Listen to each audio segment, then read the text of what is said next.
Good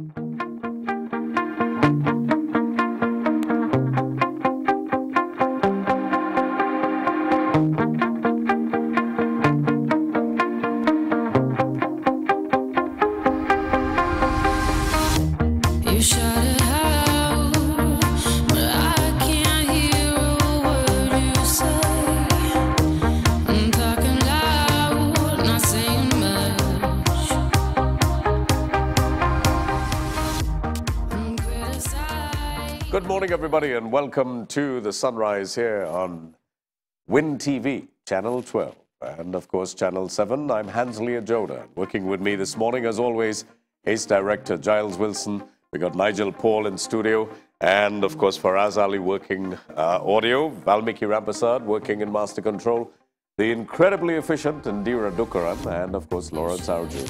Well, what's on the show this morning? Quite a lot, as a matter of fact. I've got that special interview with Chandresh Sharma, and in that he discusses some of the initiatives within the Faizabad constituency. This Sunday, well, Sunday gone, Chandresh, of course, conducted a very special clinic, several clinics, as a matter of fact, throughout the constituency. And we'll be hearing from him in that interview that I conducted. Also, there's an optician by the name of Masha Ali Hussain. Mrs. Hussain, of course, was interviewed by myself, and she talks about the prevalence of eye disease. Now, we'll also be getting Cal Chairman, Rabindra Moonan. We're going to talk about the latest story on BW 300. We understood it was human error with respect to that piece of the plane being found on the runway of the Piarco International Airport. In addition to that, the resumption of flights. Most of the flights to New York, are they still down? Well, the Cal Chairman is going to tell us what the situation is after Hurricane Sandy passed through. And of course, the footage of Hurricane Sandy is quite devastating. But you know what's interesting, gentlemen? And listen to this. There's so much concentration on the United States, yet Hurricane Sandy battered Cuba and Haiti. There was very little reporting on that. Is it amazing? She also passed through the Bahamas as well. But the United States has been seriously hit by Hurricane Sandy, and we'll find out what's the situation with Caribbean Airlines and their flights going across there. And Wayne Chance, today we're going to be talking to a man who just came out of the system. That's the jail system. And here coming in for just about 7 o'clock this morning. And we're going to talk about his life, crime in Trinidad and Tobago, and what would have pushed him to become a criminal, a real-life criminal here in TNT. So, that's our show this morning. And of course, I'll open up the telephone lines on 665-6278 as we find out what's on your mind this morning. Well, Giles and of course Nigel, as I hold up the Newsday, let's take a look at what's on the front page of the Newsday this morning. Sandy kills 107. Oh, you had it already, Giles. Storm leaves billions in losses. 8 million people without power. Trinidad and Tobago National safe, damage, but no deaths. Trini will survive anything, I tell you. Thank you very much, Mr. Wilson, my director. And of course, yes, the devastation is quite a lot. 8 million people, of course, affected by Hurricane Sandy. Other major stories, of course, in here, if you take a look at what is in the Newsday, you're actually going to see yellow cabs completely flooded out. The same kind of imagery we saw in Japan when the tsunami hit is the same type of thing that we're seeing in New York. This kind of devastation, I don't think New York, they've ever seen in living memory. This is real destruction. And if you look in the Newsday this morning, if you run out and get your Newsday, you're going to see it, these pictures that are certainly graphic and, of course, quite disturbing. Now, some of the other stories here. And, you know, I was driving down. I came from the east this morning, and I was looking at some maxi taxis breaking the lanes just by the St. Augustine High-Low. You've got to turn left on that lane, flying coming down, breaking the lane, running past cars in their hustle. And, you know, I was telling myself this morning that maxi taxis, while they serve a noble purpose, of course, in supplementing public transport, please don't be a nuisance, you know what I mean? And here you are, you've got, sorry, I've got a cold, but you've got this situation where many of them, of course, become an absolute nuisance on the road, right? So, and we've got a story here. Taxi driver Kevin Mitchell appeared in the Port of Spain Magistrates Court yesterday, accused of raping a 14-year-old secondary school girl. His name is Kevin Mitchell. And of course, due to the seriousness of the charge, Magistrate Gloria Jasmuth remanded him into police custody to appear before another magistrate who would address the issue of bail.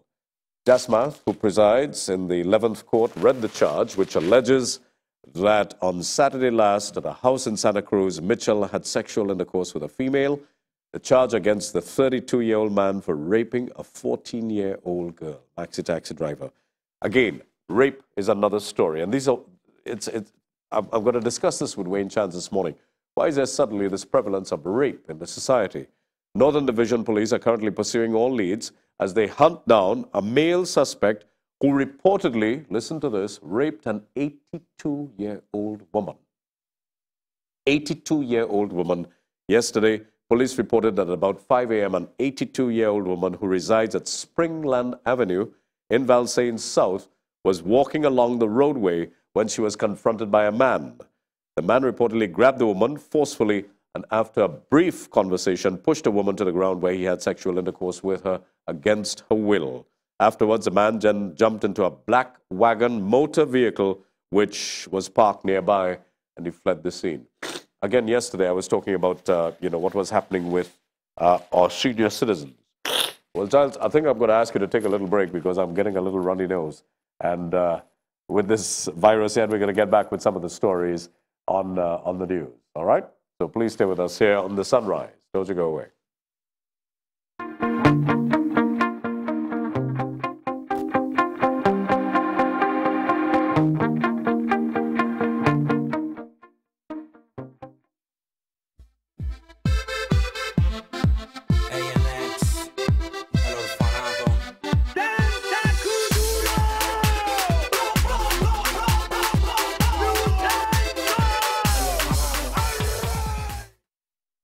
Right, welcome back, and we'll be going across now to Lawrence Arjun this morning for the news to 6 o'clock. And good morning, Lawrence. How are you doing?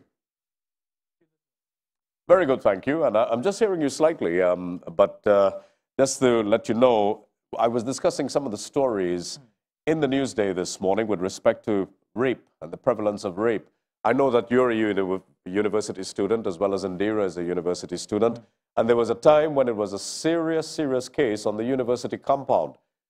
Is it the same case now? And are there any concerns of it? I know much of the rapes that actually took place on the university, much of it the media attempted to smother and of course not, and there was of course several moves to smother it and not bring it out into the public. Is that still a concern on the university compound?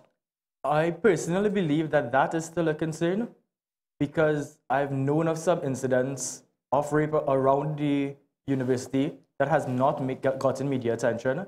But as to the extent of it, I can't say.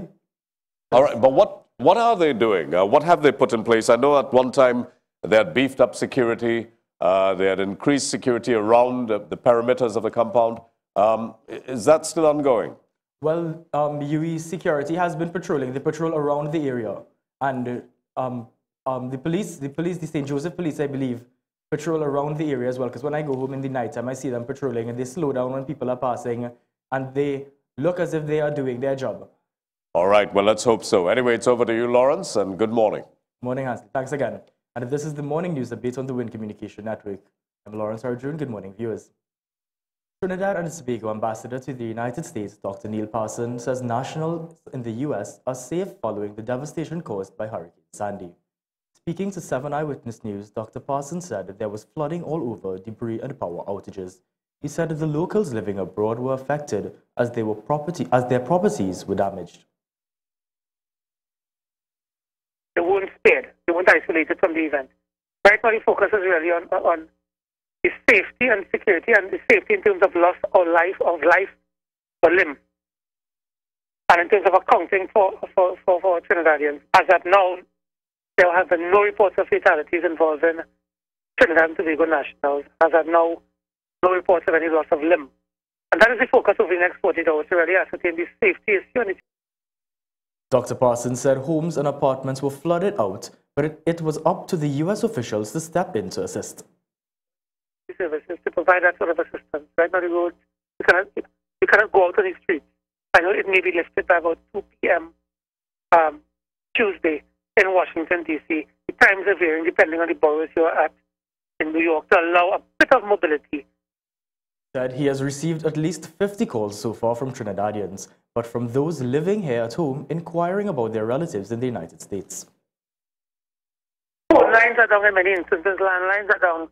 In many cases, cell phones are not working. Internet is down in some cases. So, there's a bit of anxiety. They can't reach them. They want to know if they're okay.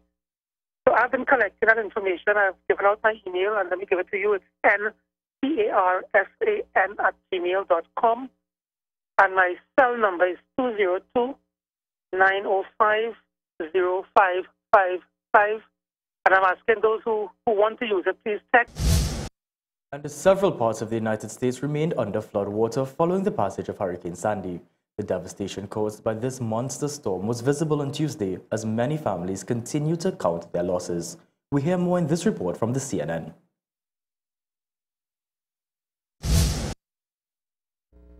Wolf, the rescue and recovery effort is still underway. This is what residents in a lot of Bayside neighborhoods here in Toms River are coming back to. They're checking on their homes, and you can see still the flood water here. It has receded in the last couple of hours, but it's still surrounding a lot of the homes. You can see how high the level was. That car is halfway submerged in water. And if you take a look at that pine tree in the distance, that's how high the watermark was when the water was at the highest. You can see also this home right here, the water came up to here, and slowly the water is receding, which is a good thing. But take a look at this concrete slab that was washed ashore on this property here. And also this fencing, this doesn't even belong to this home, and this was clearly washed ashore from the floodwaters. And this is a situation that a lot of residents have to deal with now. The cleanup effort, they're also checking in on friends and neighbors. There's no communication here because cell phones are down, the power is out, and they're checking in on friends and loved ones because this area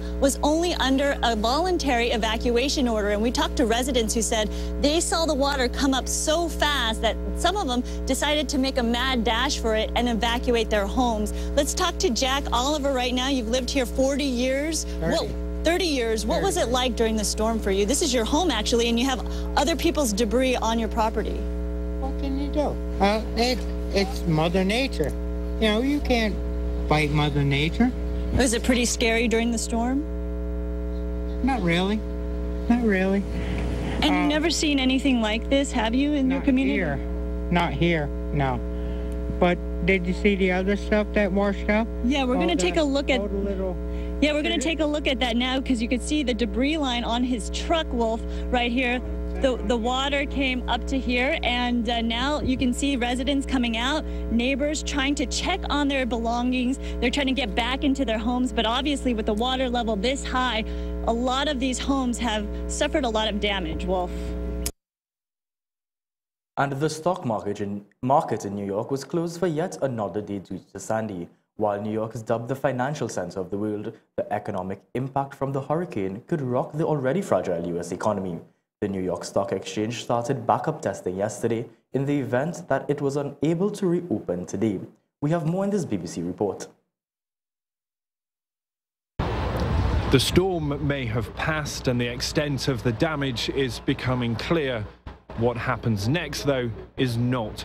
President Obama has declared a major disaster in New York, freeing up federal money to rebuild a battered city.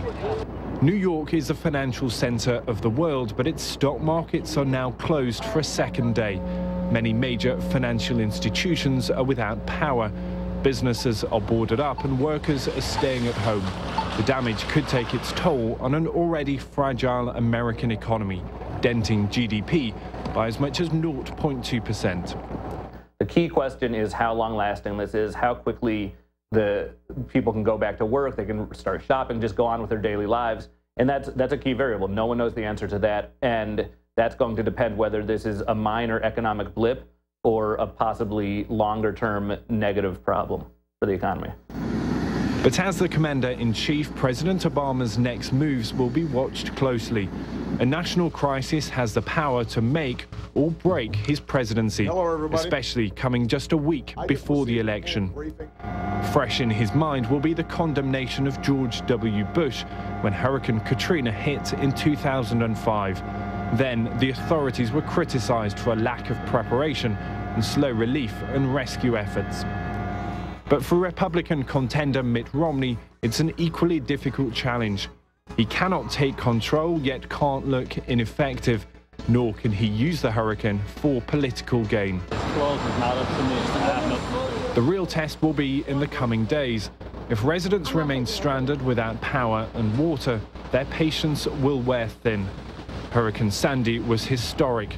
Its political fallout could be just as great. And back in Trinidad and Tobago, the Highway Reroute movement plans to take National Security Minister Jack Warner to court. Dr. Wayne Kablalsingh and members of the movement were on a mobilization campaign in Chaguanas yesterday when he made the announcement.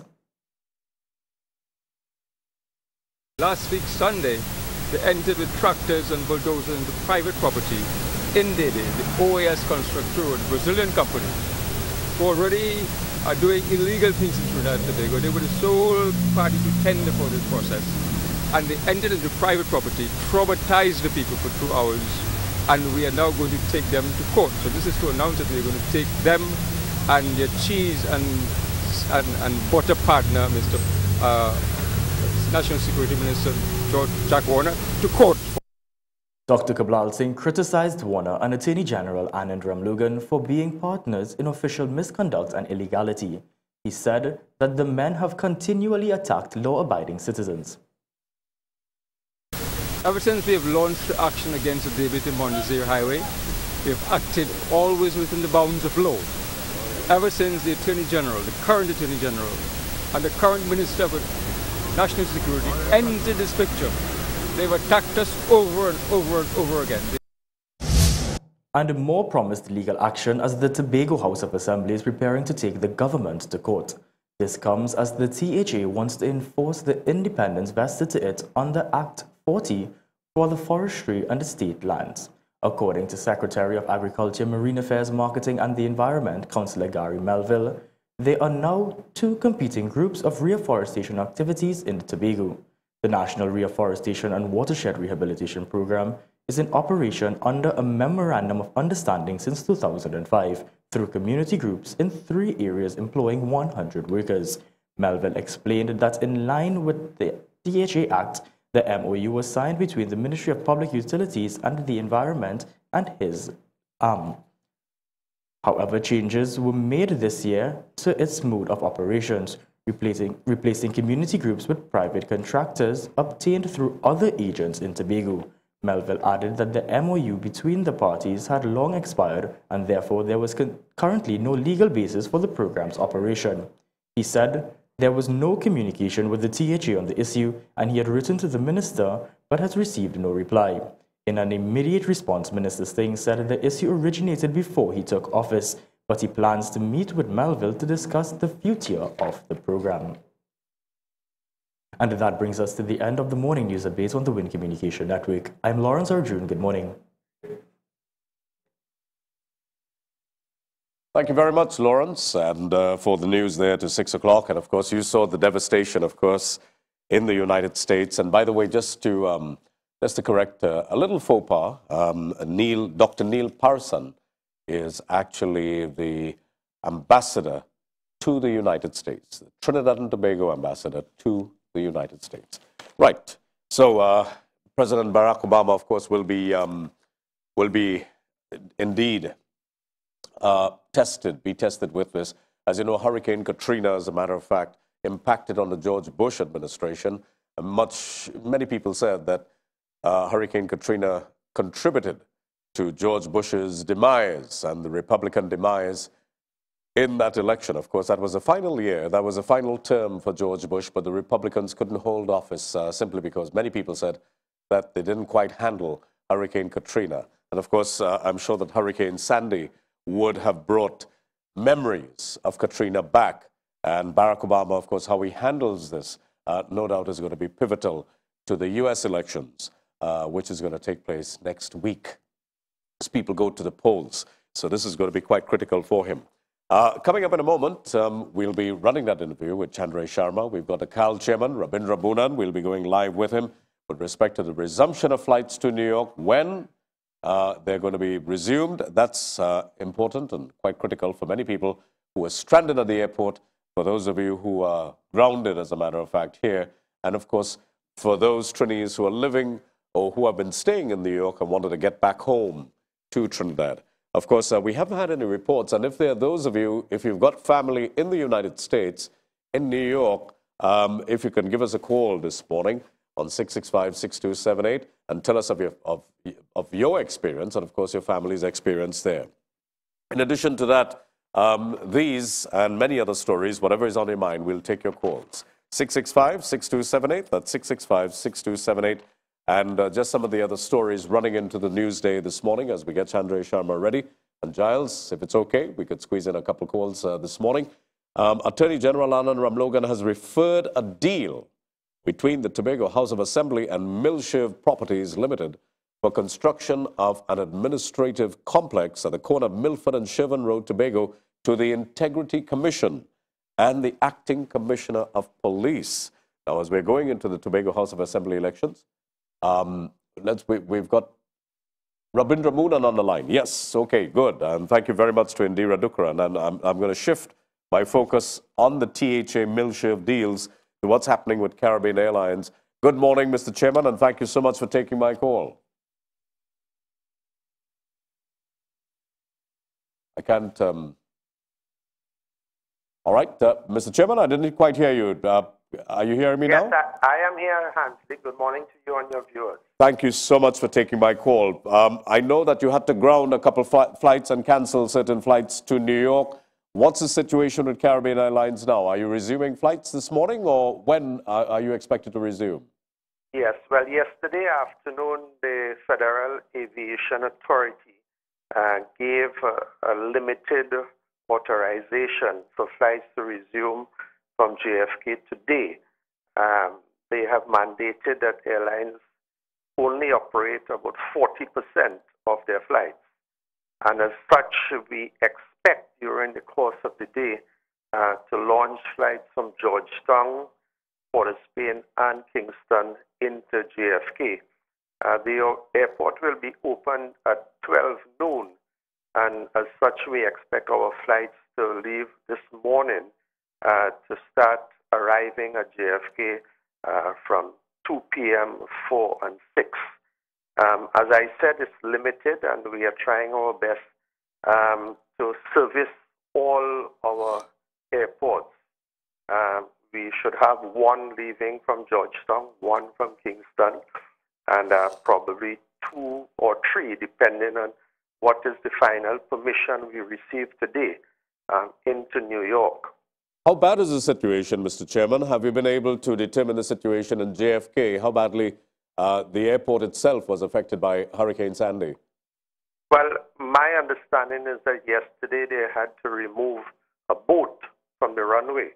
My goodness. And, yes, a boat actually washed up onto the runway, and that is to give you an indication of how bad things were yesterday. A number of cars washed up there onto the runway too. But they have been working, overnight to ensure, because it's quite chaotic, I mean, thousands upon thousands of people are stranded.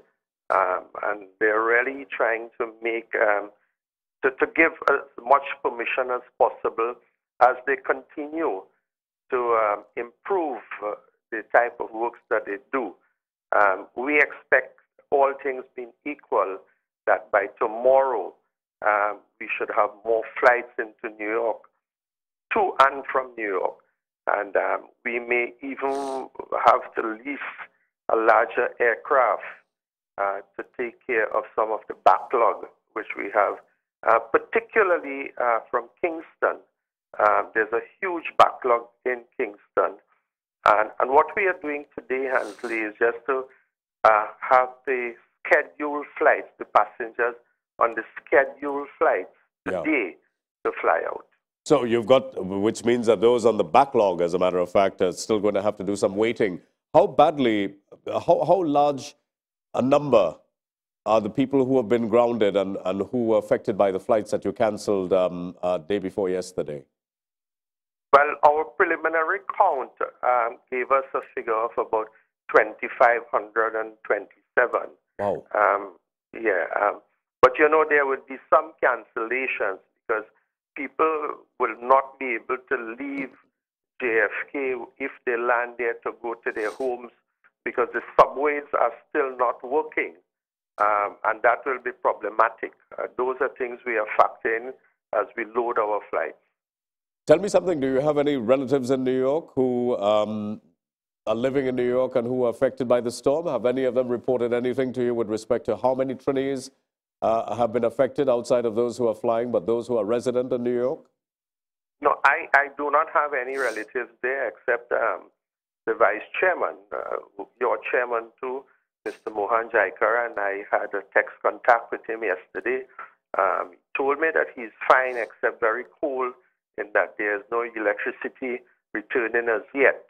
But the reports we have been listening to via your communication network from Ambassador Neil Parzan gives us an indication that a number of Trinidadians really are affected, no loss of life and limb.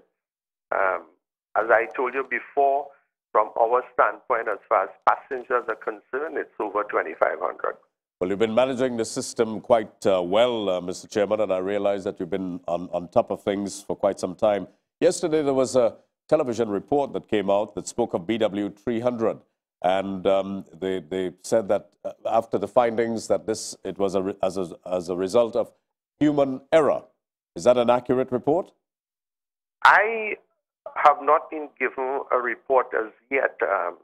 It seems, you know, that we have some very aggressive media, and I am not in a position to comment until I have a final report in my hands. All right. Well, thank you very much, Mr. Chairman, and thanks for updating us on that. But I think it's good news that flights are going to start resuming as early as this morning. And of course, once again, we want to re-emphasize and emphasize for our listening public and our viewing public that you say that the flights are starting this morning, but these are for the flights that are scheduled for today. Yes, Hansley, and right. We expect by tomorrow we will start clearing up the backlog. All right. I wish you, this must be a tremendous exercise for you, but I know that you're the kind of man who can manage these things quite easily. Thank you very much, Mr. Chairman, and good morning to you. Thank you, Hansley. All right. That's CAL Chairman, of course, Rabindra Moonan there, chatting with me. And by the way, we got his name right this time, Rabindra.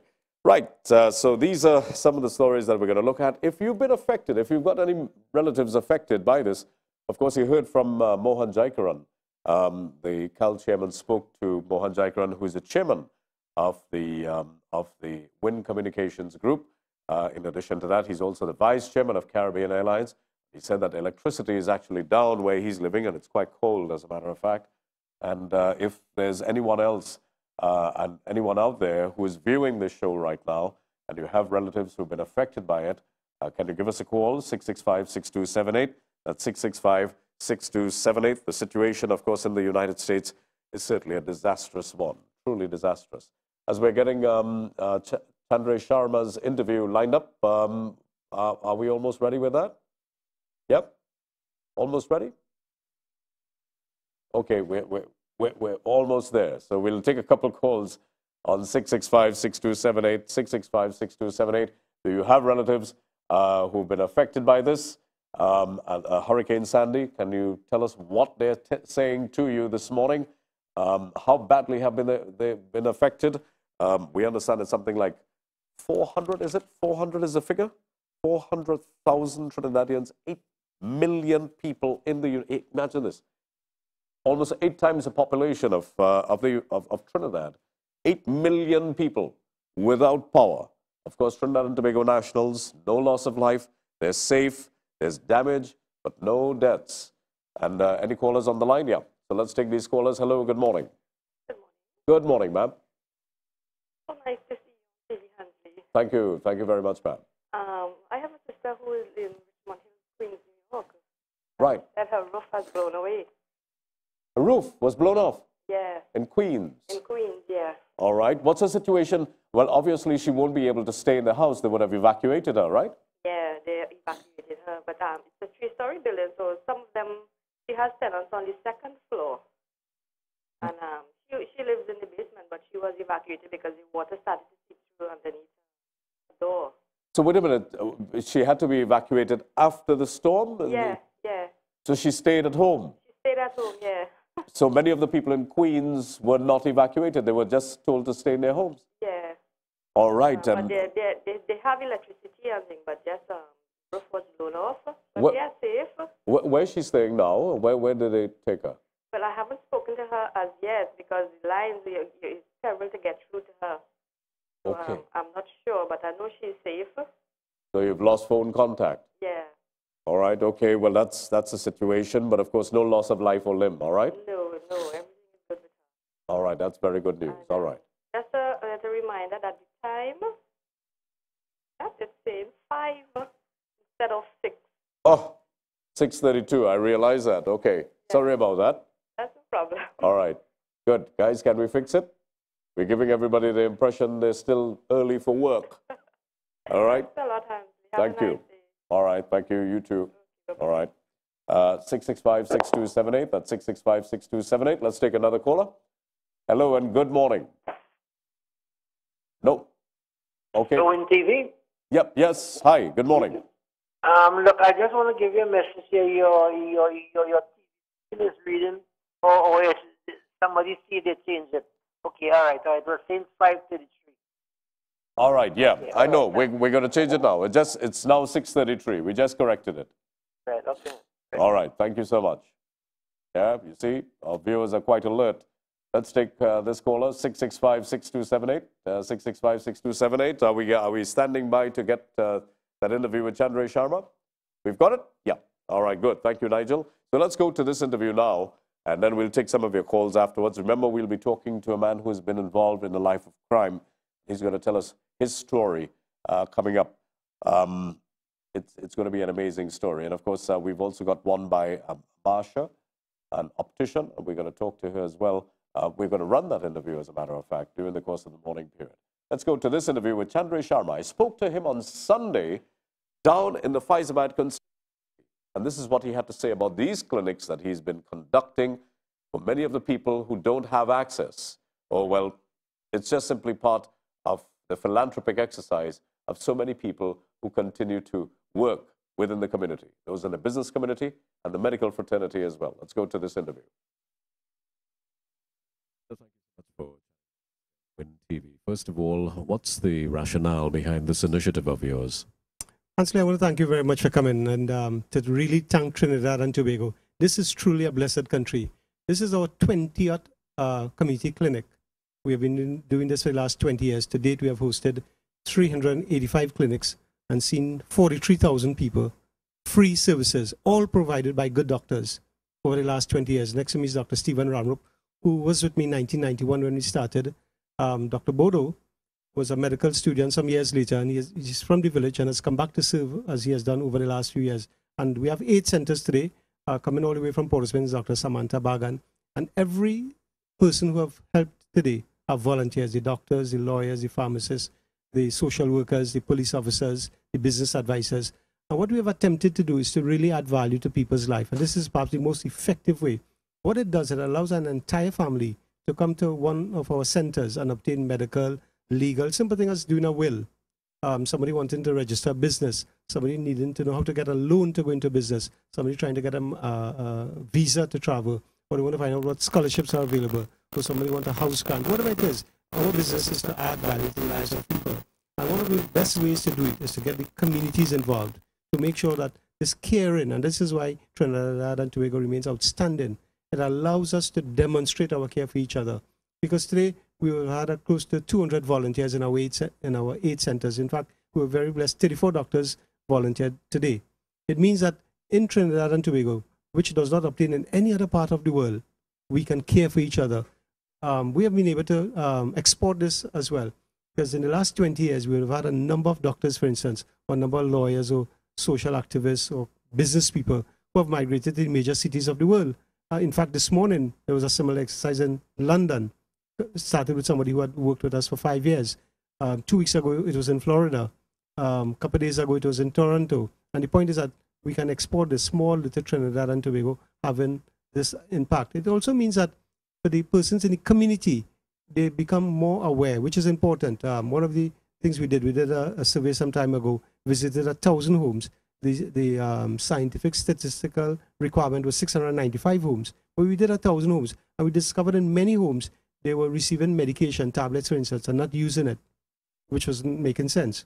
I noticed that you brought along some pharmaceuticals as well. Are these bought by the constituency, or are these donated by a pharmaceutical company? How is this done? Because I saw quite a lot, and you seem to have quite a supply with respect to the amount of people that are coming to this clinic.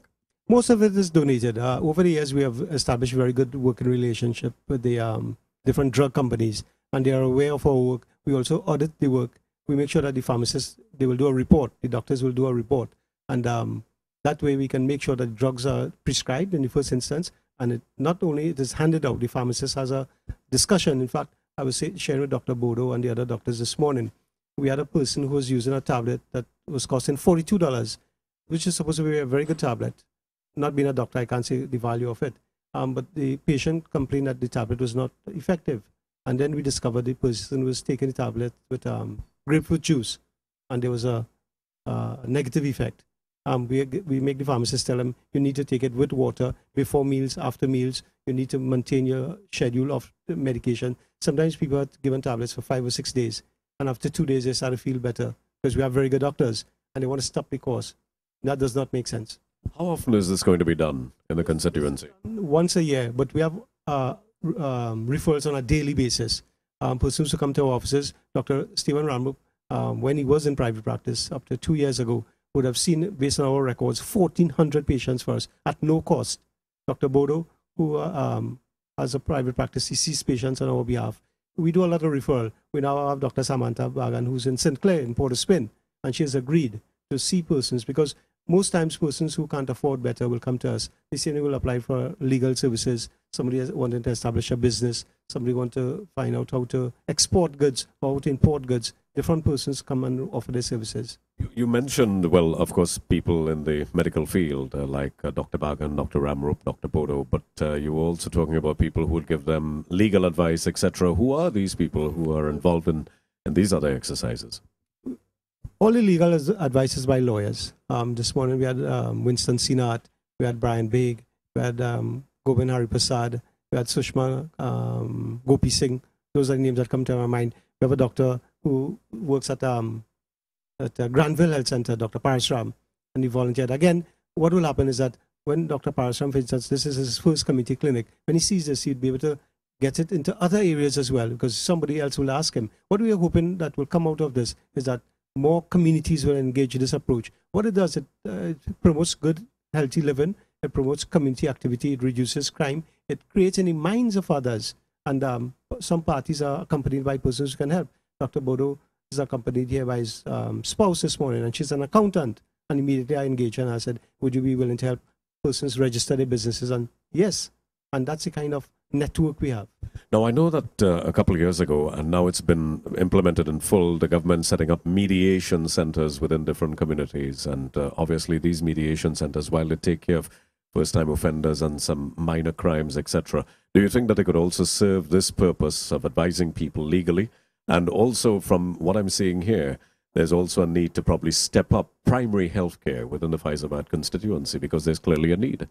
Well, on the first question of the ADR, the first ADR center outside of the formal centers was at the constituency of Faizabad and continues to be so. ADR originated from the old Indian system of panchayat and the African system where the elders in the community brought those who were affected and resolved the matters. We have been able to practice that with the use of the NGOs and the religious leaders largely, and persons who have retired and willing to give back. In the case of healthcare, as most people agree, starts with us, each one of us taking responsibility. And oftentimes, we don't practice good health habits. We eat badly, we don't exercise, we worry. A lot of doctors tell us that stress is causing a lot of illness simply because we are trying to get people involved in their communities. They get involved in their church or in a mandir or in a masjid or NGO, PTA.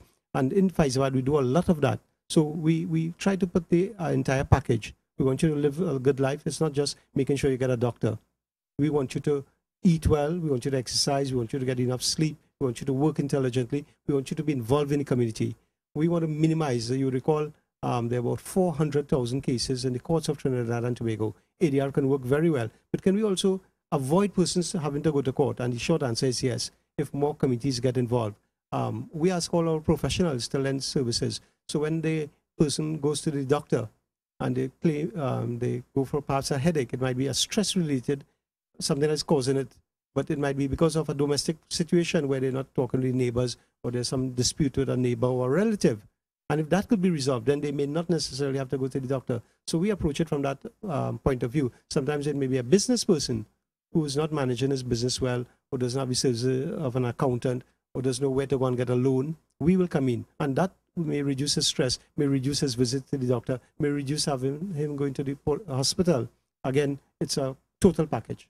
What about some of the professionals within your community who can help this to continue and be on an ongoing basis, who may be willing to volunteer and to continue to volunteer their time towards services like this on a more regular basis? Is that something that you'll give consideration to? And if not, is it in place? Well, more than consideration is happening, and that's why I said this is a beautiful country. At the constituency office, and I have two sub-offices, one in Orupuch and one in Quarry.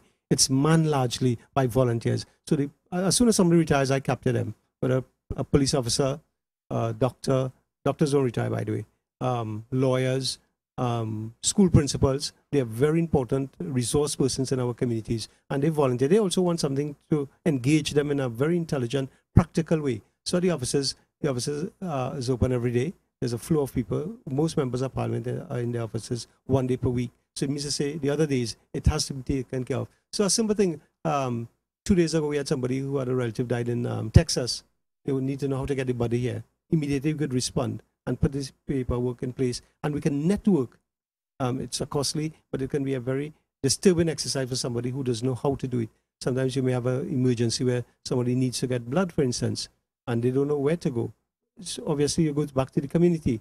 Or sometimes they need to see a specialist. They go to a GP, and the GP say, okay, I have to refer you to a specialist. They may or may not have the money, or they may not be able to get the appointment because most specialists are oftentimes busy. Dr. Lakram Bode is a classic example. Over the last 20 years, since I've been at the constituency, I'm sure he has seen for us in excess of 3,000 patients at no cost. Now we're going to spread that because we have patients who come from all over the place. An MP office, you can't say that you can only see people from your own constituency. If somebody came from Chaguanas, for whatever reason, they may be working in the area, or they may have a relative in the area and came to us, we have to assist them, even though we may refer it back to their constituency. So we'll be able to say, okay, they work in Port of Swin. Does make sense they take time off to come to South. We'll ask Dr. Samantha Bagan to see her. Notice I didn't say him. Well, I don't think we'll think Samantha to be any other thing than a her. Anyway. She only sees she patients. Oh. Because she's a gynecologist.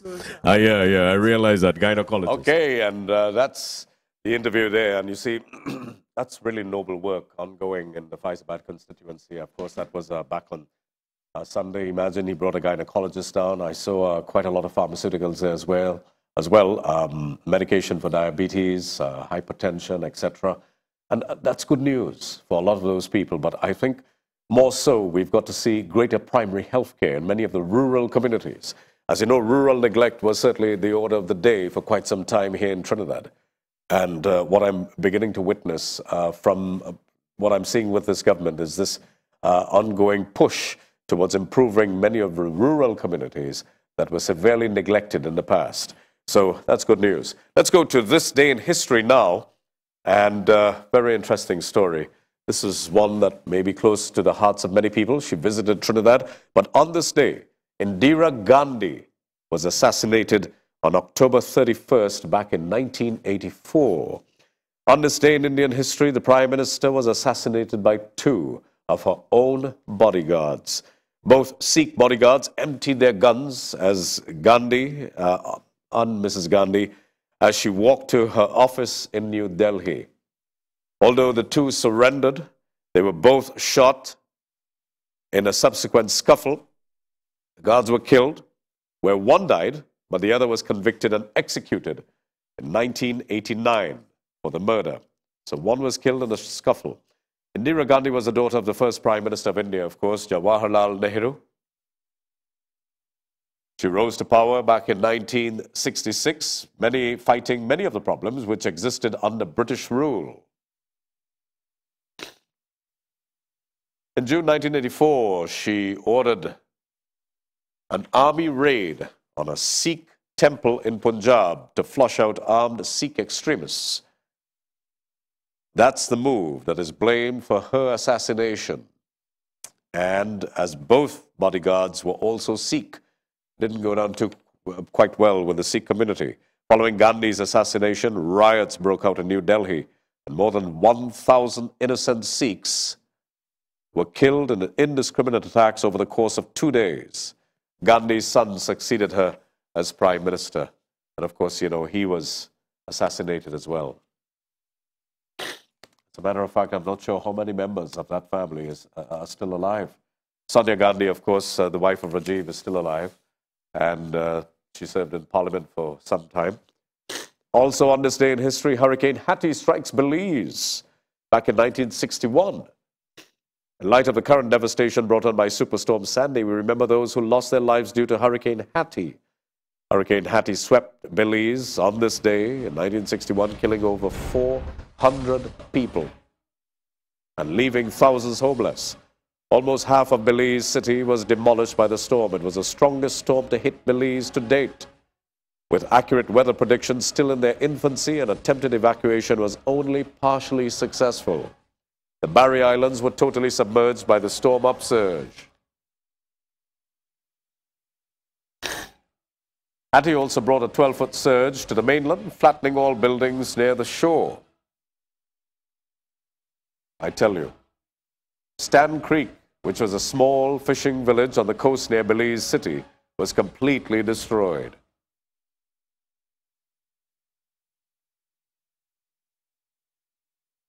Following this, of course, the village was rebuilt and renamed Hattieville. Well, that's an easy way and a nice way to concede destruction. Of course, we here in Trinidad, as you heard from Dr. Stephen Ramroop, we're not quite prepared for anything like that, much less an earthquake, as he said yesterday. Also born on this day, a great director, Peter Jackson, was born on this day back in 1961. Sir Peter Jackson was born October 31st, 1961 in New Zealand. Jackson is an award-winning director, famous for his work on films such as Dead Alive, that is, The Frighteners, The Lord of the Rings trilogy, and King Kong. He won international attention early in his career with horror comedies like Bad Taste before coming to mainstream prominence with Heavenly Creatures in 1994, for which he shared an Academy Award for the Best Original Screenplay nomination.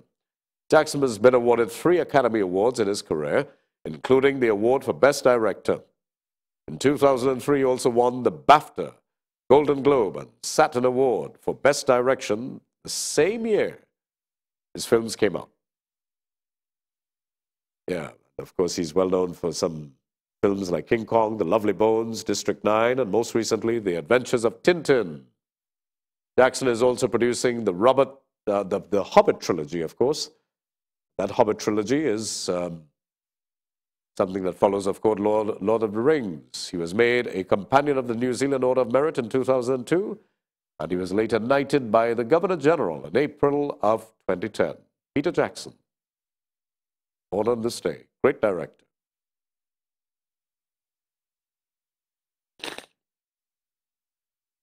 Yep.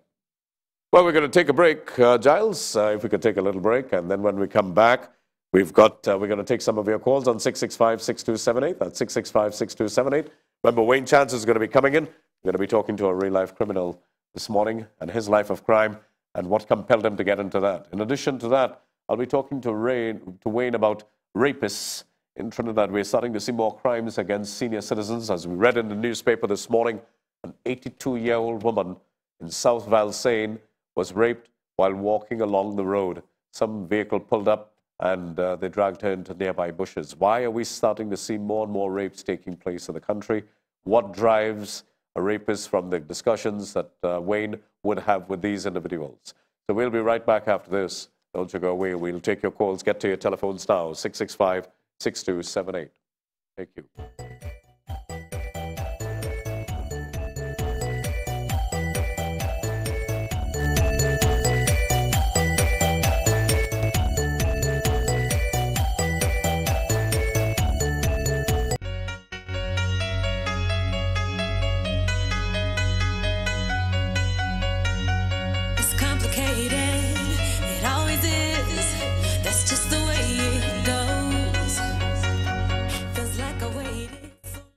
Got some time to go to Lawrence Arjun with the news, but we've got a call on the line on 665-6278. Hello and good morning to you.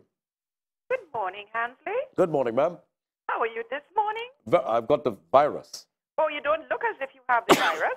Oh, I'm okay. Thank you very much for that. Yes, you look as healthy as ever. Thank you so much. Yes, it always amazes me how good you presenters are so early in the morning. Okay. Whereas we on the outside, we need to get the iron off on the faces. Yeah. You know, many people don't realize that, but we've got to be up at 3 a.m. So what time do you go to bed, Hansley? I try to get in at about 9 p.m. That's great. That's great. Hansley, you know there's a lesson to be learned from Hurricane Sandy. Do you know what that lesson is? Sure, go ahead. The lesson to be learned is that no matter how big and mighty we are, we are mere mortals in this cosmos. Very true. In the universe. The United States is considered one of the mightiest countries in the world. True. And yet, Mother Nature is really mightier. Yeah. This is also a big test. This is why we should always be humble. We should always be humble about the environment. That is why we need to look after the environment. We need to praise it, admire it, take care of it. Because one day, it may, if we don't, it will do us harm. It's also a big test for President Barack Obama. Yes, and well. You know what? He came up, he stood up to the plate. Yes, he did. This may be a feather in his cap. Yes. For the elections. As a matter of fact, he's quoted as saying that the American elections will take care of itself next week. He said, "My first priority is to the people of the United States." And I think he did a wonderful job. Yeah. I'm voting for him anyway. I'm rooting for him. You're rooting or voting? I'm rooting. Oh, I rooting. I am not an American citizen. Okay. But All right. I'm rooting for him. All right, thank you. Okay, Hansley, all Thank the you so best. much, ma'am. All right. Let's go across to Lawrence Arjun now for the news to 7 o'clock. Lawrence, it's over to you. And Wayne Chance in just a bit. Please stay with us. Thanks. Morning, Hansley. Morning, viewers. This is the morning news based on the Wind Communication Network. I'm Lawrence Arjun. Good morning. Businesses and services in the northeastern United States are expected to reopen today after 2 days of closure forced by Hurricane Sandy. Some airports, government buildings, schools, and the New York Stock Exchange are due to return to business, but many homes still have no power, and the New York subway will remain shut down. More than 40 people have died. We have more in this BBC report.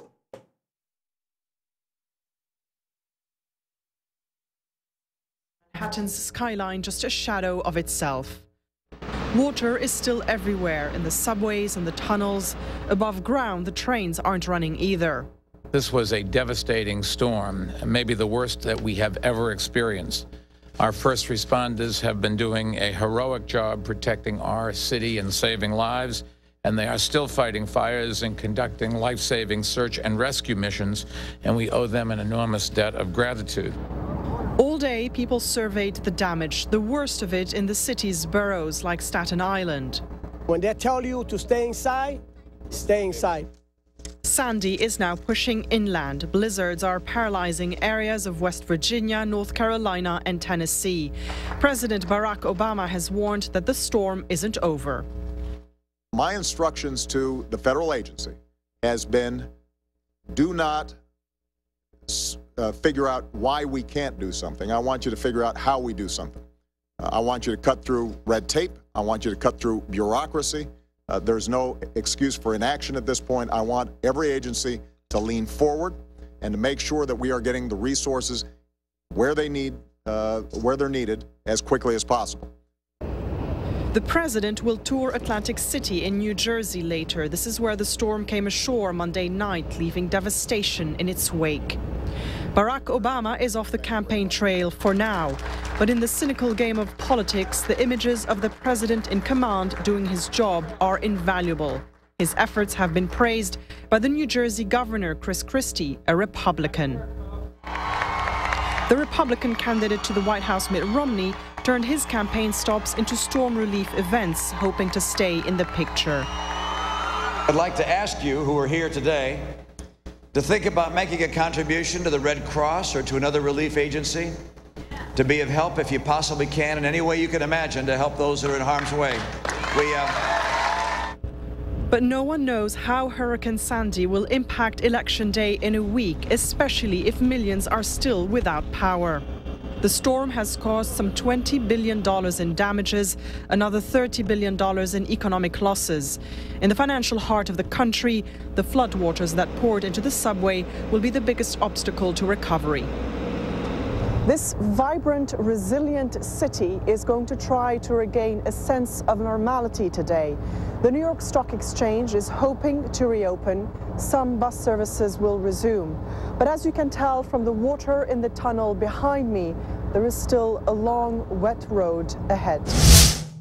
And the Caribbean Airlines has confirmed that flights to and from the JFK International Airport will resume today. However, some 2,500 passengers affected by Hurricane Sandy will have to wait. The scheduled passengers will go first and from tomorrow.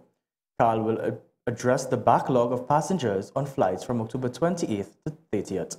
Passengers will travel from today on flights BW015, BW014 and BW421. Passengers originally scheduled to travel from JFK to Grenada on flight BW421 will now be accommodated on flight 421 to Port of Spain. Passengers originally scheduled to travel from Grenada to JFK on flight BW420 will now be accommodated on flight BW3421 to Port of Spain. And the CEO of True Value Supermarket, Govind Maharaj, says that the supermarket is faced with increasing prices every day from suppliers. Maharaj told 7 Eyewitness News that he will not be accepting any increases for zero-rated items or VAT items, at least until November 15th, when VAT is removed on all other basic food items. He said suppliers have been saying they have no choice but to increase their prices due to international factors. To validate that, so we have referred the proposed price increases to the Supermarket Association, who is sending them on to the Ministry of Trade. Recently, we have had increases of pasta, we have had increases of condiments, and other smaller items. There is a chance that some items will not be on the supermarket shelves until prices can be validated by the suppliers. In this period, we may run the risk, the period between now and November the 15th, we may run the risk of some items being off the shelves because the Supermarket Association is not accepting the price increases, and the suppliers who may be faced with legitimate price increases from their international suppliers may choose not to supply the product. We've had some proposals for price increases on rice, condiments to be specific, and a few smaller items. The True Value CEO said supermarkets usually face the brunt for the increasing food prices and are looked at as the bad guys. For far too long, the supermarkets have borne the brunt of the public's discontent with price increases. And we want to make this process as transparent as possible so that if these price increases are legitimate, we will let the Ministry of Consumer Affairs and the Ministry of Trade validate them. And the Joint Trade Union movement was on the move again yesterday, mobilizing support for the mass demonstration on Friday, November 2nd. This time, they were joined by the Highway Reroute movement. OWTU President General Ansel Roger said last Friday's debate over the motion of censure against the Attorney General proved once again that the government's support is for their friends and not the people.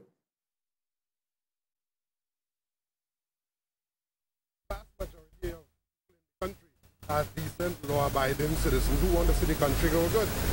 While Jack Warner would have some support, that is not significant to overturn the decision of the population that wants him to go. Roger said that the nation was duped by the government during the election campaign. Just like the people throughout the Trinidad and Tobago, they didn't vote for free party financiers. But while they were giving their support to those who solicited that support, they didn't know that they were giving that support to free financiers. And that is the extent to which the country was duped. And Anime Caribbean is currently hosting its 11th Animation and a New Media Festival. The official launch of the event took place yesterday at the IMAX Cinema in Woodbrook. The week-long festival will feature a number of activities, including storytelling, animation workshops, and animated shows. Tertiary Education Minister Fazal Karim gave the feature address at the launch. According to him, the animation industry is one of the fastest growing globally.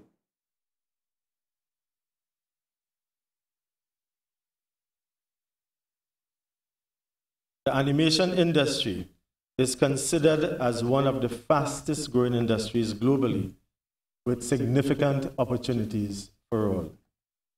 One of the most successful companies in the world that has jumped to prominence is Pixar.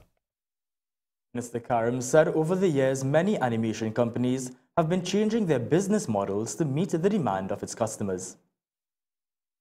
Animation today is not about low-cost production or moving pictures based on stories, but now it is more so a representation of the culture, the expressions, the emotions, and the environment of the society around them, of which we in Trinidad and Tobago are boastfully proud of. And that brings us to the end of the morning news update on the WIN Communication Network. I'm Lawrence Arjun. Good morning.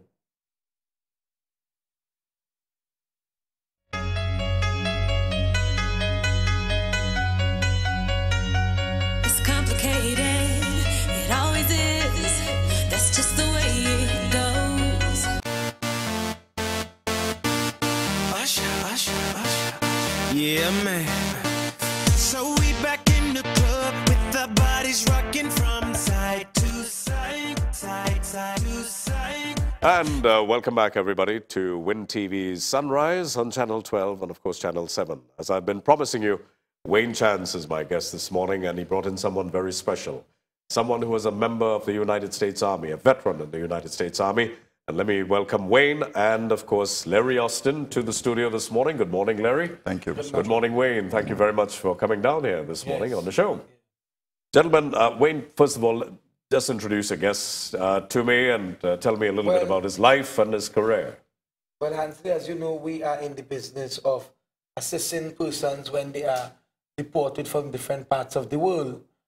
And Larry Austin has been one of those deportees, and he has developed himself to a great extent. But there is a story behind Larry Austin, which I will allow you to bring to the listening audience this morning.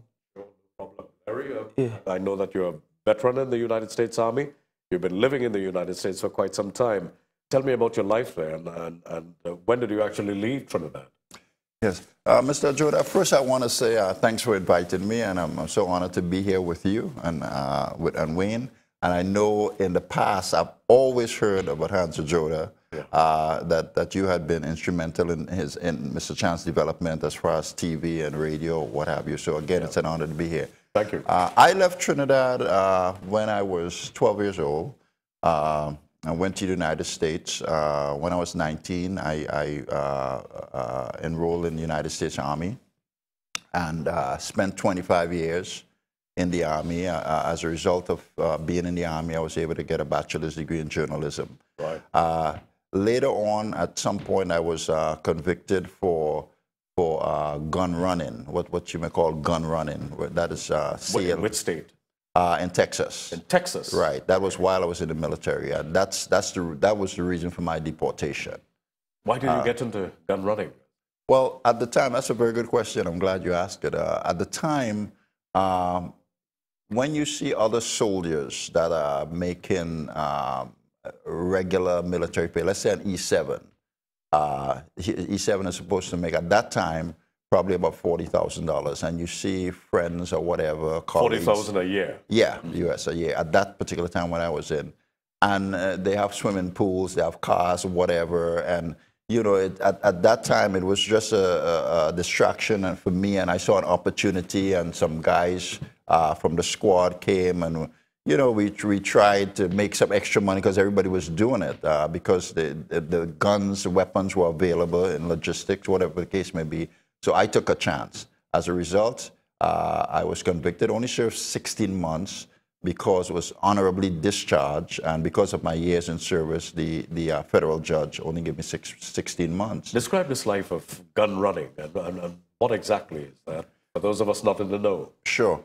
At the time, if you remember in the 80s, President Ronald Reagan supported the Sandinistas in Nicaragua. Yeah.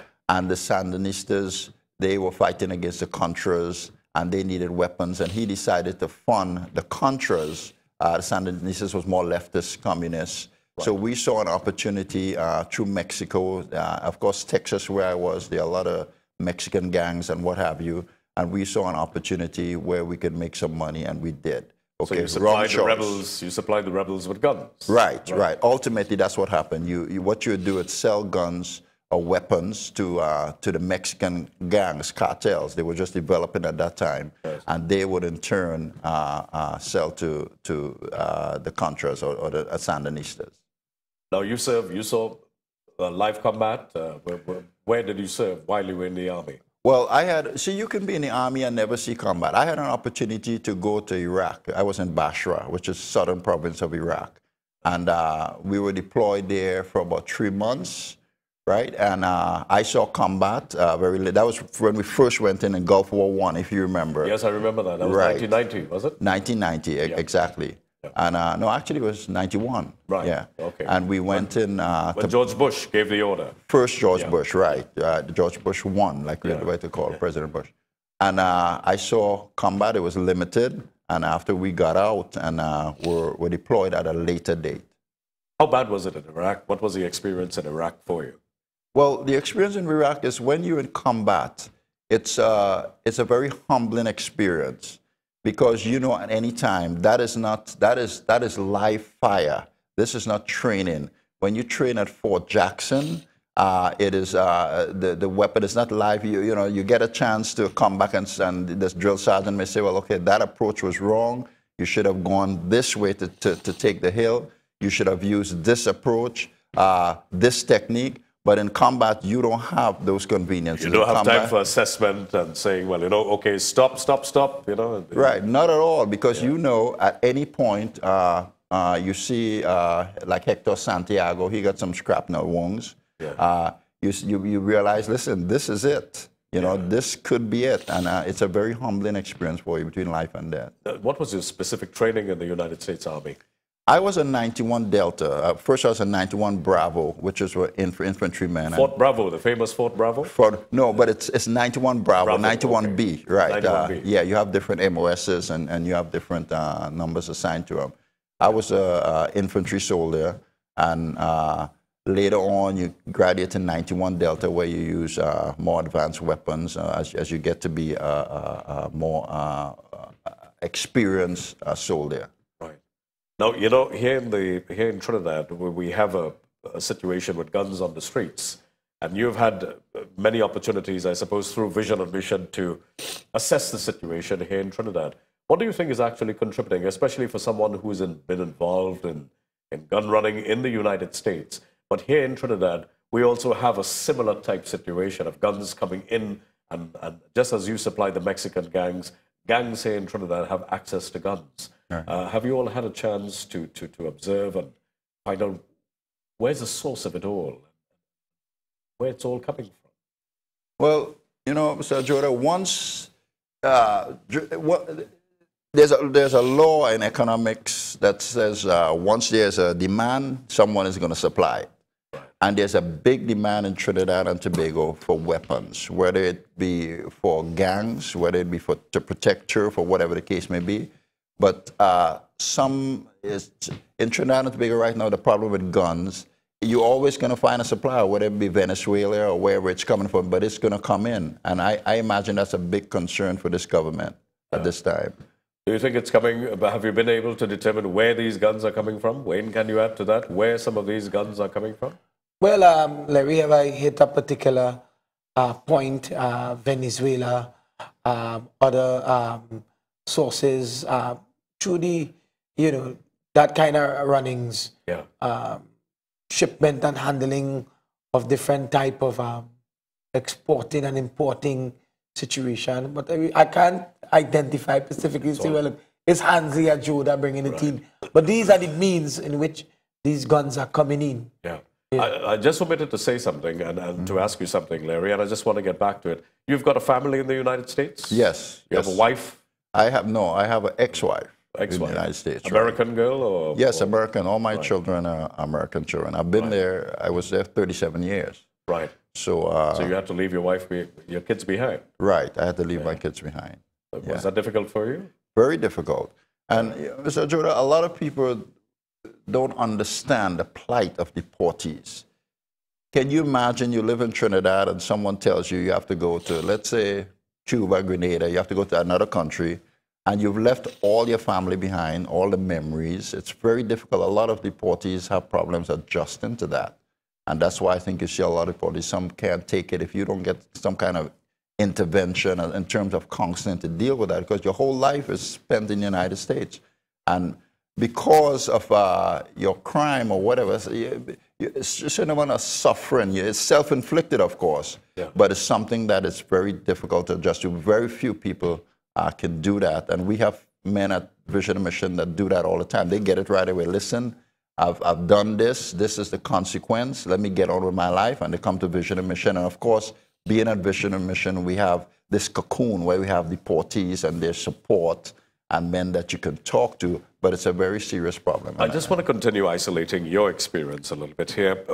You've spent 37 years in the United States. Yes, sir. Why is it that you were not seen as an American citizen? Why send you back to Trinidad? The fact is you've lived most of your life in the United States, so why send you back to Trinidad? Again, I'm glad you asked. Yeah. Well, if you commit a crime in the United States, and it's a felony, not a misdemeanor. A misdemeanor would be maybe drunk driving, whatever the case may be, but a felony offense. But they're sending you back for misdemeanors now, eh? They're sending you back for misdemeanors as well? Yes. Right, but it has to be multiple misdemeanor. I mean, they won't send you back for a small misdemeanor. It has to be multiple. And again, a lot of that is because of 9/11, and the laws have become more stringent in the United States. But whether you serve in the military or not, so you can serve in the military as a permanent resident. You don't necessarily have to be a citizen. Okay. Right? If you have a green card, you can serve. I did not apply for my citizenship, and it has come back to bite me. They said if you commit a felony offense, it's deportable. And especially after 9/11, the Homeland Security laws became, again, very stringent, and it's applied. So a lot of people are coming back, even if you served in the military.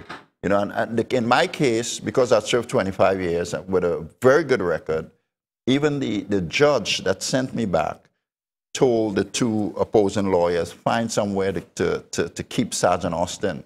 But there's nothing they could do. For them to do that, for them to make any arrangements or whatever case may be after the Homeland Security laws were changed, they'd have to go back to Congress. Right. And that's almost an impossibility. But there are some laws in place right now. I saw a congresswoman from Houston, I can't recall her name, who is trying to put some laws on the books that says if you served in the military, regardless of your crime, you should not be deportable. Yeah. You should not be deported. And I think a lot of veterans groups in the United States don't know that they're deporting veterans, you know. I think they'd have a real problem with that. There's a lapse somewhere that a congressman or Congress hasn't really identified that. Because if you sign your name on the dotted line saying, I will protect the United States, I will give my life for the United States, Again, I don't think you should be deported for that. A lot of us make mistakes. I understand a lot of deportees who are coming here have served in the United States Army. Some have served in armies abroad. We have worked with approximately 40-something persons who We have 47 ex-soldiers here. More than 47. And So that's from vision and mission perspective. We have worked with, for the last 3 years, over 40-something of them. Yeah. And coming to Trinidad, have we been able to use any of them? I mean, you are clearly a skilled man. I mean, serving in the United States Army, and here you are, you have a degree in journalism as well. I spoke to a couple of them who was also a bomb expert as well. And are we utilizing these skills here? Well, that's my Timothy, and Timothy would have served in Iraq as well, but he would have served out of the UK Army. And Timothy's doing fantastic. He's married now. He has his family, and soon you would meet him again, because I recall when he was on the other side that you had done an interview with him. So it's a number of military persons, and Timothy was... Are they being utilized by Ministry of National Security and any of the... No, they are not. It is tough for us, because these are high trained men with certain discipline. And vision and mission, we have a serious task on our hands to get them reintegrated. Fortunate, we were able to get a number of them settled.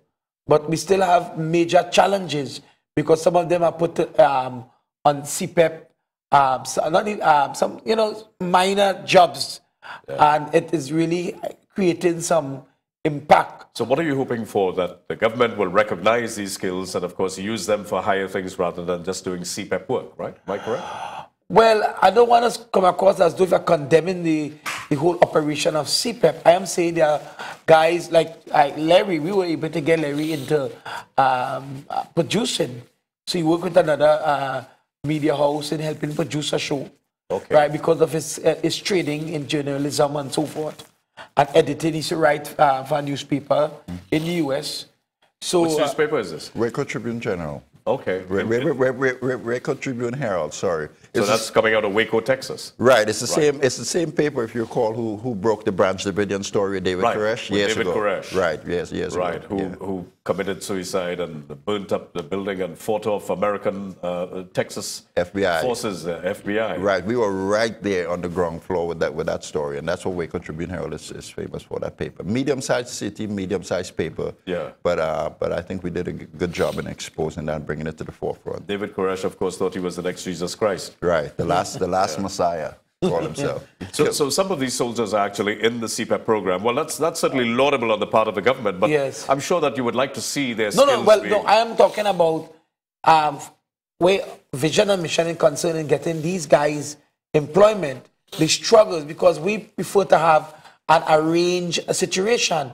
Let me tell you something. For as far back as Dr. Eric Williams, when Jude came into play, the idea was when persons come out of prison, they would need some kind of assistance in order not to go back to crime. Today, no ex-prisoner is given a proper arrangement for employment in the URP. It is now being used as a means to everybody who are employed. But there was a special arrangement. If you now come out of prison and you had a letter stating that you would have done 3 years, 2 years, and you're looking to get back, you will talk to the coordinator, they'll give you a 2 fortnight so that you help build back your life. But where that is concerned, I have been having serious struggle. I have spoken to every single person. My latest discussion is with Skippy Barrington, and George, and they have spoken to Mr. Cooper, the permanent secretary for the Prime Minister, and he has told me this is what they would like to do. But this is 2 years now, Hansley, because it's every week 130 to 120 persons are released from prison. You asking yourself why the crime is not decreasing? When you have 100 and something persons being released from prison who serve 5 years, 3 years, and they are unemployed, they're going back to actually push a man for some drugs. They're going back to take up the gun to live because they ain't gonna lie down on the back like a frog and die. They go try to survive. And they go survive on the businessman on the corner. They go survive with the taxi man. They go survive when you walking with your gold chain and what have you. Yeah. Because they would want to live. Do these fellas re-enter gangs, existing gangs? When they can't find work, do they go back into gangs? Well, a number of them, that when they can't find job and they're not in a structured program like Vision and Mission to encourage them, they are vulnerable to the elements. And therefore, I want to even plead on this show so that the powers that be, now there is much assistance we are getting from the government via the Ministry of the People and so forth. But I want to say here, the powers that be, that too many prisoners are being released from prison. We are asking for no clerical work. We are asking for no work in the Twin Towers, in the Treasury. We are saying, give some of these fellas, while they was in prison, could learn to use a waka. Right. Why can't they clean a drain? I mean, it is better than selling cocaine. It is better than going to take a walk to shoot a man. When the police have to investigate a murder, the amount of resources and involvement to bring this person to justice, when in fact it could cost this, the price now, $80 a day or what have you, and that could minimize, that could create a greater level of public safety. Why it is to this date, Hansley, look how long you have been, showcasing, there is not a structured program for when persons come out of prison to be reintegrated back into the society where employment is concerned. All a person when they come out of prison, Hansley, need about 3 fortnights. They're still able to buy a pants, a shirt, a toothpaste, a toothbrush, you understand, and a sneakers to go back and forth. And probably to buy a tin of milk for each child if that exists when he comes out, etc. And I'm hoping that that will be resolved. I would like to see it resolved. Not be put on a gang. Let me make this clarity, if you don't mind. Sure. Not the ex-prisoner or the deportee be put on a gang, because that does be a situation where they get entangled with the criminal elements that working in the program. Right. I am saying something structured, organized, coordinated via the working program of Vision and Mission. Where, because there's a whole money management program that is locked into First Citizen, where it is set up for the person to be reintegrated properly with accountability. Yeah, and that's not happening. That is not happening, and I'm pleading for it to happen. I want the Ministry of Works, I want the people in charge of URP to hear my plight. Who have you spoken to? Which every single ministers? body. Every single government Every single body. And let me tell you something. They have asked us to do a number of things. We have done every single thing. But 130 is quite a large figure. It fluctuates with something like this coming down to the end of the year. You have a lot of people. Hansley, every year, people that registered for Vision and Mission pre-release program, which I took Mr. Glenn Ramadas Singh, a former active Minister of National Security, Mr. Subhas Pandey and others, was to meet the 2012 pre-release group. It was 700 of them. 700 every single year. And that I have not included the remanded inmates where that is concerned. Yeah. That is the turnover every year. It's about 4 to 5 to 6 or 700 persons are released from the prison system. A lot of them are released unaccounted for without monitoring and any kind of evaluation of their progress. They filter back into the communities and goes back to that which was. Yeah. There is no controls. And the only program that seeks to put some controls is Vision and Mission. And even our program, when we are grateful for the support, we are still operating with limited resources. Yeah. Because look at the kind of budget other crime prevention programs is operating with. We are still operating under $1 million. We're still operating. You're talking about the deportees is a target group of Vision and Mission. The socially displaced persons is a target group of Vision and Mission. The ex-prisoners is a target group of Vision and Mission. And then the prevention program where we go to schools, we go to communities. It's a lot of responsibility. So it's $1 million a year. Not $1 million. I say we are under $1 million. Under $1 million. We're 700,000. Right? What do you do? Where do you channel those funds? Those funds is supposed to meet the recurring expense for the facilities in which accommodate these men. Because we don't own those facilities. We are now trying to own a facility. Right? Those money is to also meet the food and clothing and so forth for a period of 3 to 6 months. Then you have staff. Then you have the head office. Then you have your electricity, your light bill, your water rate, and all these other expenditure in the reintegration to buy the tools, etc., etc. Right? So that's your yearly budget. When you break it down into quarters, because government has given release on quarters, so your quarter is almost $200 and something thousand a quarter. You understand? You have to run that, and you are working with 700 to 800 persons that are seriously challenged. That's a serious challenge, and have serious needs. This is high-risk persons, and you are working with 200,000. When the Ministry of National Security and other ministries, with all due respect, is working with billions of dollars. And Vision and Mission, who is the hands-on, who works directly with the elements. There is no organization, and there is no police officer or soldier in this country that interact with the criminal elements more than Wayne Chance. Yeah. Every single day, like today, I am sure that I will be interacting and interfacing with approximately 300 persons. I'm going to the new prison in Santa Rosa. I try talking to about 200 persons in Santa Rosa prison today. Right. Yeah. And then when I go back to the center, so I interact with the elements more than I'm telling a number of people who has the budget. And I am struggling. And I am saying we are grateful the government is doing things. But if we really want to tackle crime, from the social and reintegration and reducing the recidivism rate, there got to be a greater injection, because there is accountability and there is the transparency. From this year, I put in all the audit in the newspapers, because there is not a situation where money is unmanageable. Because if we were not managing it correct, Hansley, from the day you met me, I would not have arrived where I am. Yeah. It's because every year we have to be audited by the ministry. And if it's 5 to 6 years now, it means the books have to be straight. And therefore, let's increase it if we're doing it well. If it is working, give it grease. I think transparency is going to help to bring more funds to you, because the government, of course, will be grateful for any kind of accounting procedure that's transparent. Yes. But gentlemen, let me just take a little break. Giles, let me just take a little break. I'm getting a little stuffed up here. And then when we come back, I want to ask you this, Larry, about what's the process of deportation. What was your experience as a deportee when we come back? Stay with us here. We're talking to members of Vision and Mission. Don't you go away.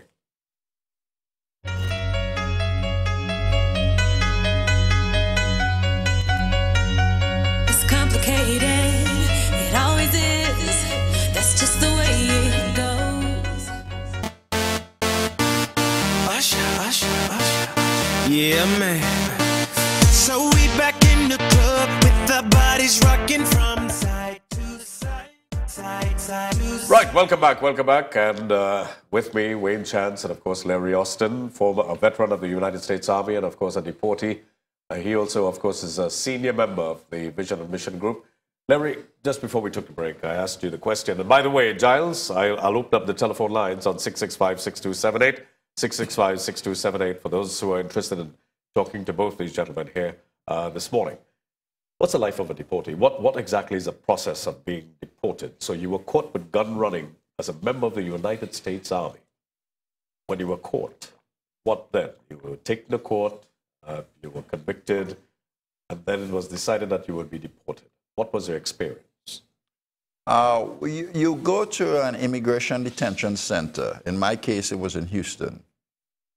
And you wait for the deportable proceedings to start, which they contact Trinidad and Tobago, the consulate, and they get papers verifying that you are a citizen. They would have already known that through your social security number, verifying that you are a citizen of Trinidad and Tobago, and that you will be sent back for criminal offenses.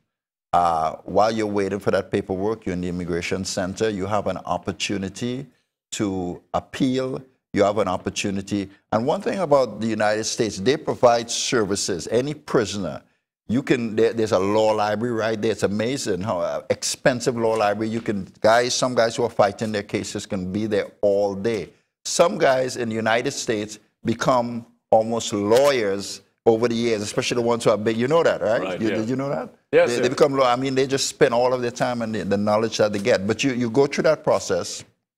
In my case, I decided my case went to Homeland Security because I was a veteran. And Homeland Security, they don't just deport you, just, okay, you're a veteran, here's your DD-214, you showed your DD-14, let's take you straight to Homeland Security to see if there's maybe some flexibility or whatever the case may be. So I had to wait about 2 months for that. Homeland Security decided, because of the severity of the case, that I will be deported. In my case, I just gave up. I just said, listen, if I started to get a lot of resentment towards it, because you're sitting there with other guys from Panama, different places. How long did you remain in detention? About 6 months. 6 months. Right. So all these things are coming. Well, I haven't been to Trinidad since I was 13 years old. What is Trinidad like? I started to look for things on Trinidad or anything I could see. The consulate, my wife sent me some information, and I looked at some booklets and brochures that the consulate office had developed for Trinidad. And I was looking at it, I saw all the opportunities, and of course I already knew, because the last time I was here as a kid. So I'm seeing, well, Trinidad is the richest nation in the Eastern Caribbean, and the oil and gas and LNG we supply to the United States. I'm starting to get very excited. And I said, listen, this is my country. They're not sending me to Haiti or Mogadishu or somewhere where there are no opportunities. I can really make it here, And you get excited. And one night they came and said, well, listen, Mr. Austin, tonight we're going to be going to Trinidad. And I was so excited about hitting Piarco Airport. Okay. Right. Came to Trinidad. So the process is mostly when you're in... Were you concerned about your kids? By the way, how many kids do you have? I have 3 kids. 3 kids. Yeah. Were you concerned that you were going to be separated from your kids? Of course. But in that period, I was preparing them. My wife, is a lot of preparation, a lot of crying, a lot of what are we going to do, that was the case. At that time, I was divorced, by the way. So it was just, it was just support, the support system that I had. So you were looking forward to the new life in Trinidad? Right. I was looking forward to the new life in Trinidad. But you came here shackled. Do they normally shackle you? Or? No. And I came here with 2 U.S. Marshals, right? We came on, I can't remember the airlines then, but 2 U.S. Marshals, the day for you to be deported, they want to kind of melt in. They don't want you in shackles because the customers, the other passengers will be frightened. So they're very discreet, and we got on the plane, and one of the marshals was also a U.S. veteran, and he couldn't believe they were deporting me. They says, man, I can't believe, he didn't even know they deported veterans. Right. And he was saying, if it wasn't for Osama bin Laden, this wouldn't be an issue. You wouldn't be going back to Trinidad. So anyway, we came to Piarco Airport, and they just handed over the immigration. Right. And from there, I got in touch with... So you came to Trinidad, you got into immigration. What happened next? From immigration, they would ask, well, do you have family in Trinidad? They don't just let you go. Did you know your family in Trinidad? Well, of course, most of my family were in New York in the States, but I had one aunt that had gotten some information. I wasn't in contact with her, and she was glad to accommodate me. So I went to my family in Marbella. Okay, you've got a southern family. Right, all right. Yeah. And your aunt took you in? Yeah, she hadn't seen him. Last time she saw him was a little boy, and she was glad to accommodate me. And how were you able then, after day number 1 in Trinidad, what was it like? What did you decide to do? Well, after day 1, I remember the heat being the most. It was so hot, Wayne. I thought Trinidad is so hot. I couldn't stand it. It was just the different climate or whatever. But I got a job with Bishop Chankar Singh Faith Center in San Fernando, right. And my father is a pastor, and they're good friends, So Bishop, I just got under his wings, and he sort of guided me. Right. I met Wayne later. Prior to this, were you involved in religion at all? Were you religiously inclined, or was religion something that you joined afterwards? Yes. Actually, I grew up. My father, at one point, before we left Trinidad, he was pastor of Princeton Open Bible Church. Right. And he was in that, the Open Bible Network. So I was always a PK, a pastor's, preacher's kid. Right. So I was always around church, and I was very religious at the time. So money, if you were so heavily involved in religion, gun running just came as a result of need for money. You wanted an affluent lifestyle. Exactly. That's why you were sending money for rebels. So it had nothing to do with God, did it? No, it was a business venture. It was just some guys that were in the platoon, and we some senior guys. Actually, we had one captain. It was 6 of us, and one captain that was involved. Did you give up any of these fellas? Did you give them up? Give information on them? Did you supply information on the captain, or was everybody caught? Or? Yeah, well, everybody was caught, but I got deported because I wasn't a U.S. citizen. These guys went on with their. We got small time, but these guys went on with their lives, right? And they rehabilitated, whatever the case may be. All of us got honorable discharge because we had good lawyers. Yeah. You know, we had military lawyers, so that worked out. Mr. Jordan, I just wanted to say you had asked earlier. Yeah. You and Wayne were talking. We talk about crime in Trinidad and Tobago, and crime is the #1 problem. It's a big issue, and we see where Vision and Mission, because we have been on the ground floor. It's an organization that is really working. It's on ground zero. Yeah. Wayne has said we go into the prison every day, and we do that. And I would like to see at some point where we get a lot of help from the ministries, right? But we need more, because this is such an urgent problem. If we don't get a hold of this crime problem, it's going to come back to bite us, because the tsunami is coming. You understand? And we don't want... What do you mean the tsunami is coming? Do you think that there's going to be an upsurge in crime? Or? Well, yeah. Well, it's already an upsurge in crime. As we saw from the SOE. But it's going to get worse. It's going to get worse. There's a criminal tsunami where we see certain... instances where it's sort of like, again, like Port-au-Prince or whatever, where you can't go into certain neighborhoods. Do you know there are some citizens who, if they're warned in a certain community, they are not able to get a taxi, and I don't want to call, I don't know, locations or whatever, but they can't go up the road, they can't get a taxi because they have to pass through the war zone.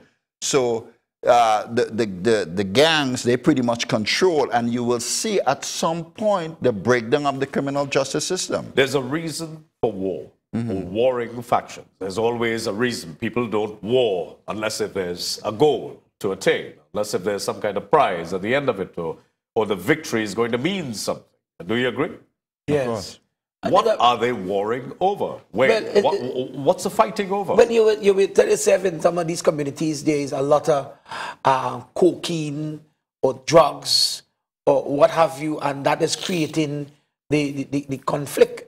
But the truth be told, a lot of the conflict is a result of petty, trivial issues. A man and girl, and because there are a number of guns that are available to them, that a man could shoot someone for just a simple argument, and those kinds of trivial matters, they are killing one another for.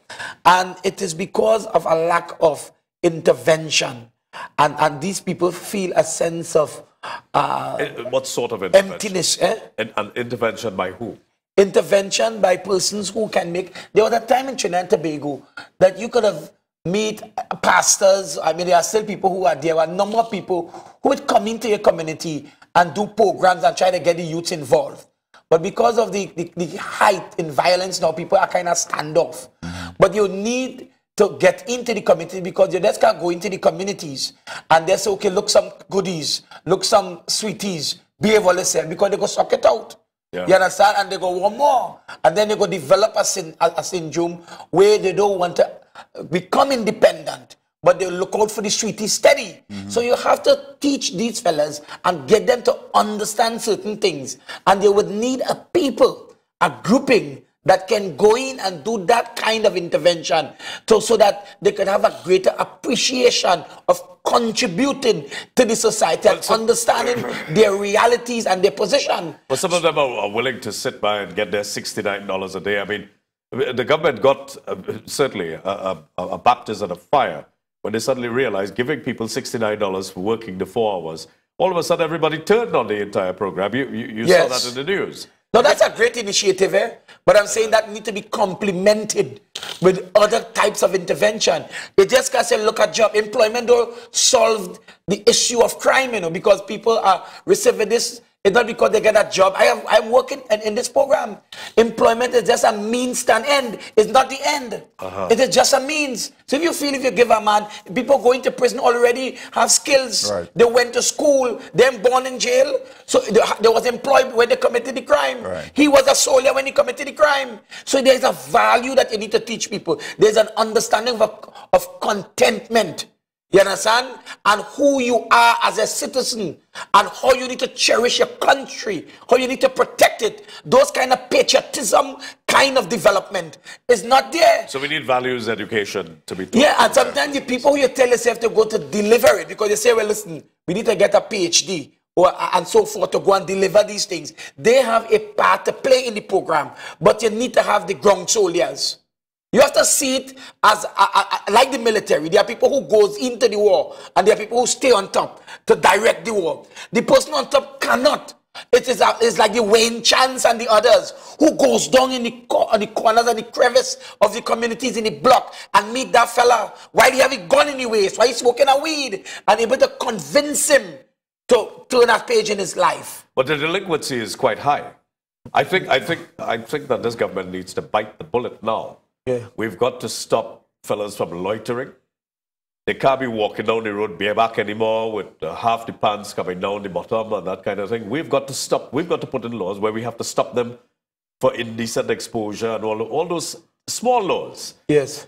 So that they can become disciplined in the society. I mean, it has got to reach a stage where we can't allow them to be liming on the block, where we won't allow them to be just walking down in poor clothing. I think we even have to reach a stage where we have to tell people how to dress. Yeah, but Mr. Ajora, go ahead, Larry. Yeah, but how do you, you don't want to become a military state. How do you stop young men who been liming on the block? Even what we saw with the SOE and the gang bill or whatever, what have you. Some guys, they work hard, they work petrochin, whatever. They meet at a bar, they meet at a corner, and they relax. They've been doing that since they were young, right? Right. How do you stop someone from liming? How do you say, pull up your pants? How do you legislate that? Yeah, I agree. That's a very good. And you know, I think it was Dr. Gopi Singh who at some point has suggested that we teach values in school. Colin Powell, General Powell came here with the mentoring program. These things have to be in place. At some point, you have to start with the young ones, right? Because we've lost, we have measures. We lost about 2 generations. Already. Yeah. So you're starting from the back. You have to start with the young ones in school.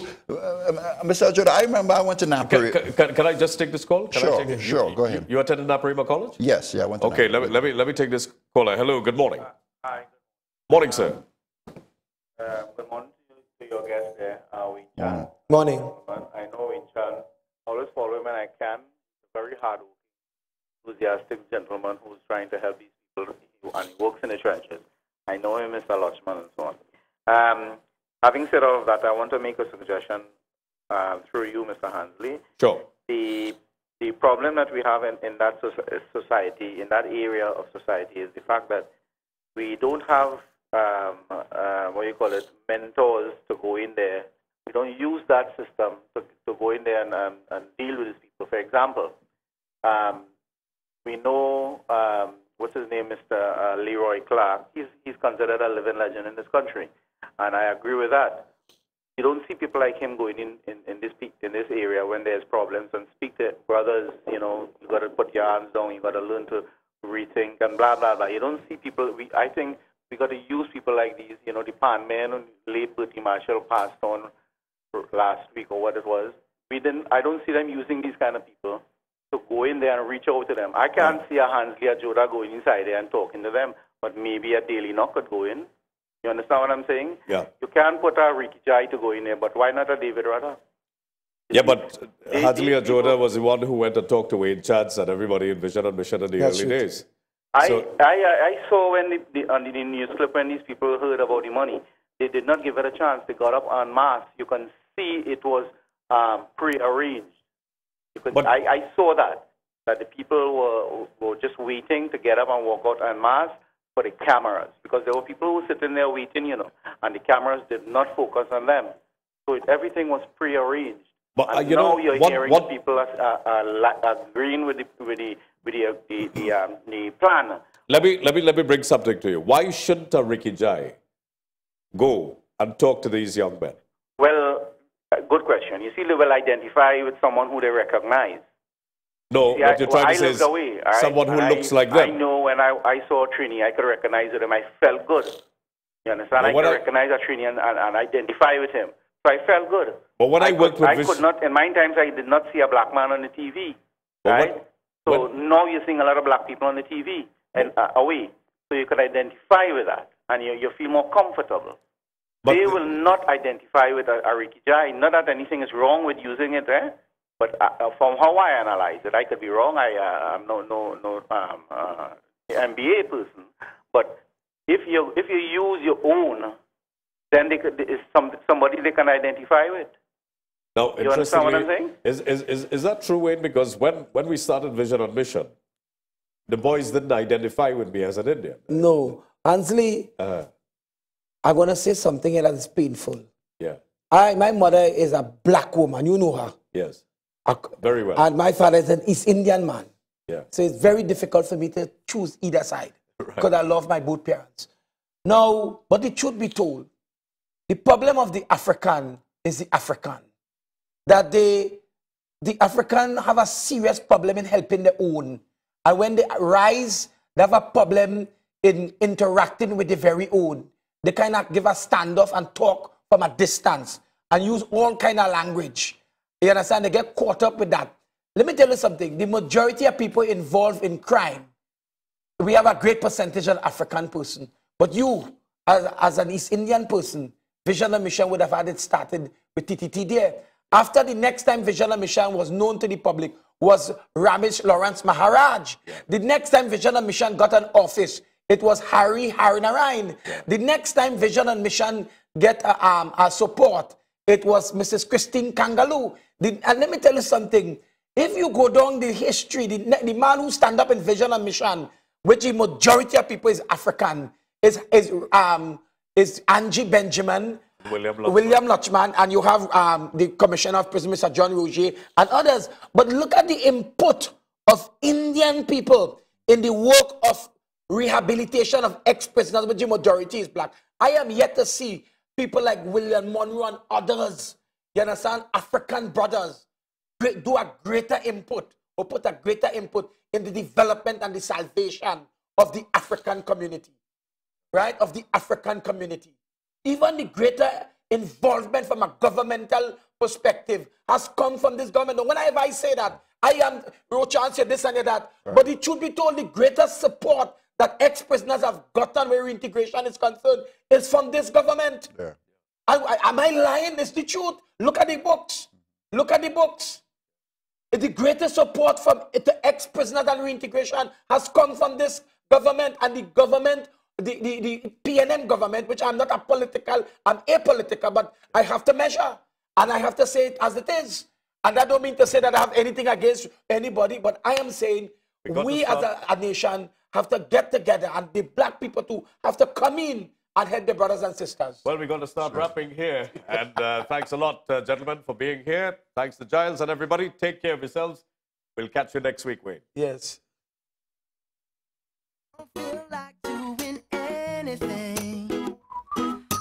I just wanna lay in my bed. Don't feel like picking up my phone, so leave a message at the tone.